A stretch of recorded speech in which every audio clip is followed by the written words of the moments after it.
Governor Phil Murphy is doubling down on his all of the above energy strategy to boost New Jersey's electricity supply and lower costs for ratepayers. The state's Board of Public Utilities is exploring new nuclear technology, including small modular reactors, which are safer and more efficient, which is kind of odd because a lot of the Democrats didn't want to get on board with nuclear, but the newer small regional facilities are actually very, very effective.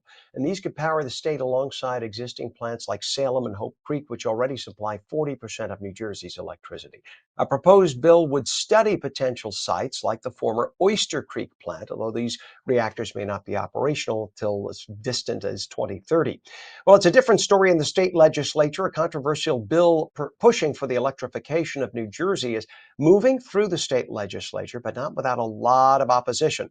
Assembly Bill A4844 aims at reducing the use of fossil fuels and natural gas in homes and businesses, promoting cleaner energy sources like solar and wind. You like to use a gas stove?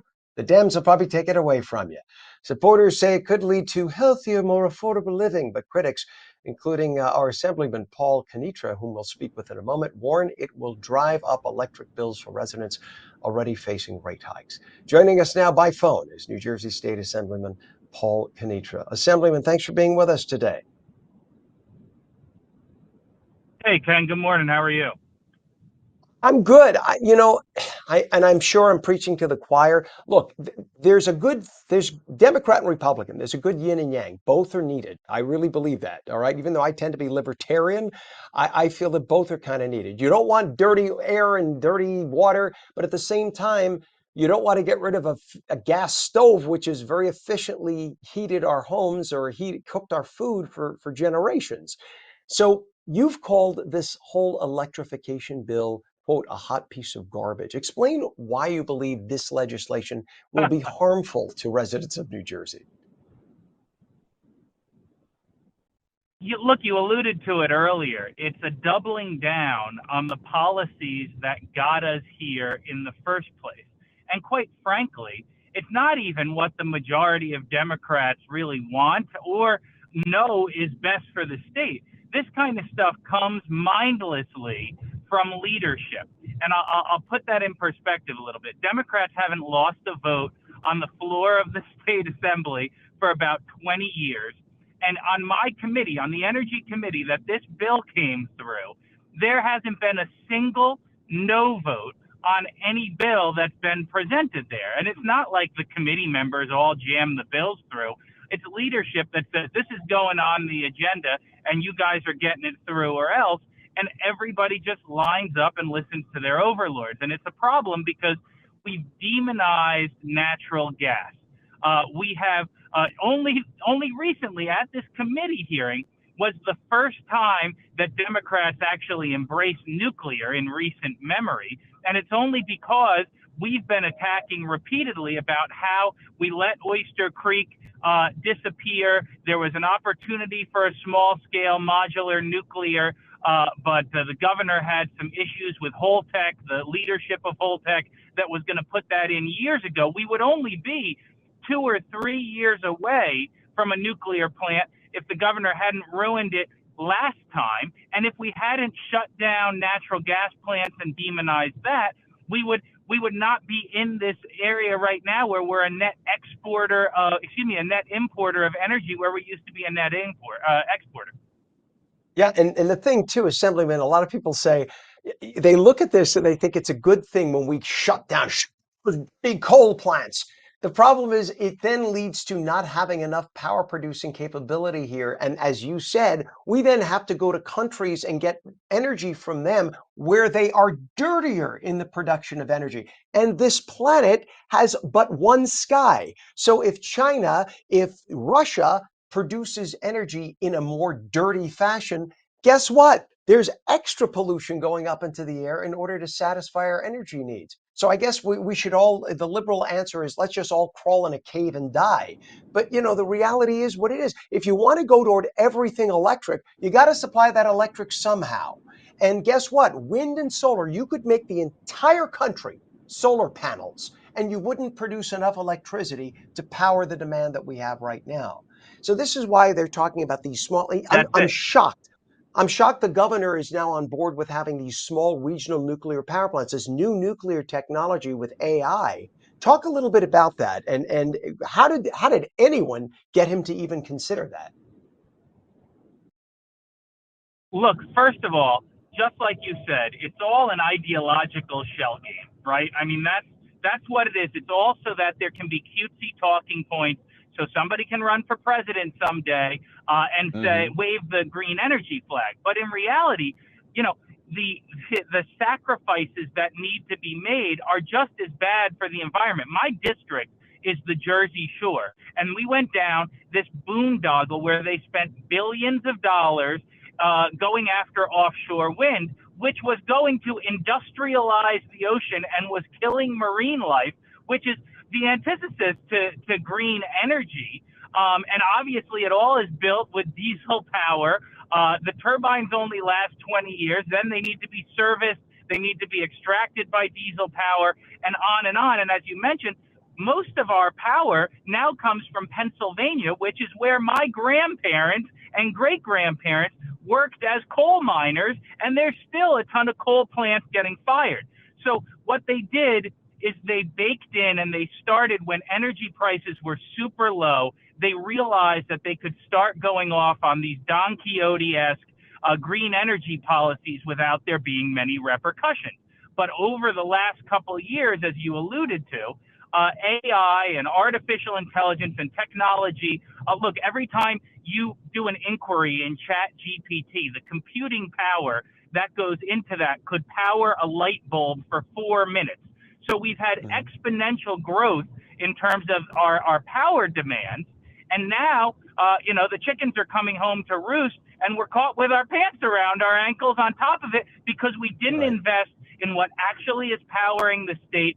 Wind energy costs 10 times as much per kilowatt hour as natural gas.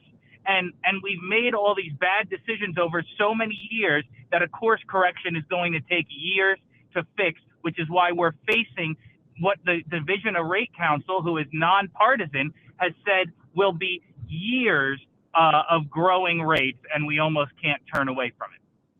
Yeah, Assemblyman, I live in Florida part-time, and there's a lot of sun in Florida, and you would think there would be nothing but solar power energy plants. And about a fourth to a third of the energy is created by those plants. But I know the governor of Florida, and I was told by Governor DeSantis that in the footprint that a solar plant creates is something like 26 times the size of a natural gas powered plant. 26 times. You would literally have to dot the state with solar panels and you still wouldn't produce enough electricity. And as former President Biden wanted us by 2030 to be an entirely electric car. How did that work with Elon Musk, your buddy, President Biden? Uh, uh, he wanted the entire country to be switched over to electric cars. If that were the case, you'd literally have to build over 1,000 new power plants in this country in order to power the charging of those batteries.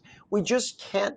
We're not saying that it shouldn't be a goal down the line, but especially in that time frame, it's impossible. Now, there was a supporting group, Environment New Jersey, arguing that switching to electric heat pumps could save ratepayers 4 to 41% of their bills.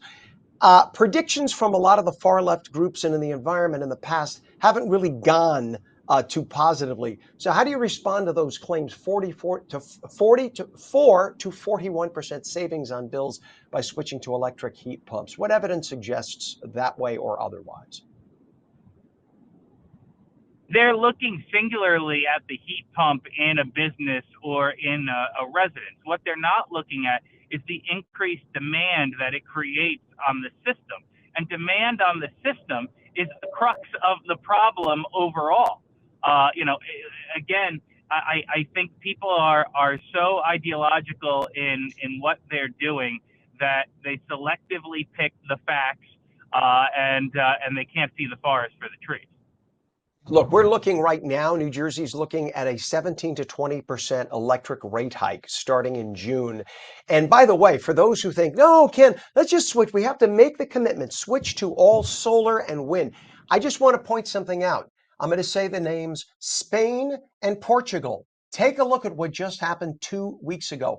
The entire country of Spain, the entire country of Portugal plunged into darkness. Why? Because they decided to switch to more than 50% of their nation's supply of energy from coal to electric produced by solar and wind. And guess what? There was an overage demand and they couldn't handle it. And the whole system blew up. It went right down. And guess what they had to do? Right, They right. had to go to France and they had to go to the northern European countries and drain power from them. And guess where they get their fuel from? France uses nuclear, and up in they use oil and gas up in Norway. And that's where they managed to pull extra electricity from. So what did you solve? Nothing. The whole country was in darkness for 4 days. Literally everything was ground to a halt.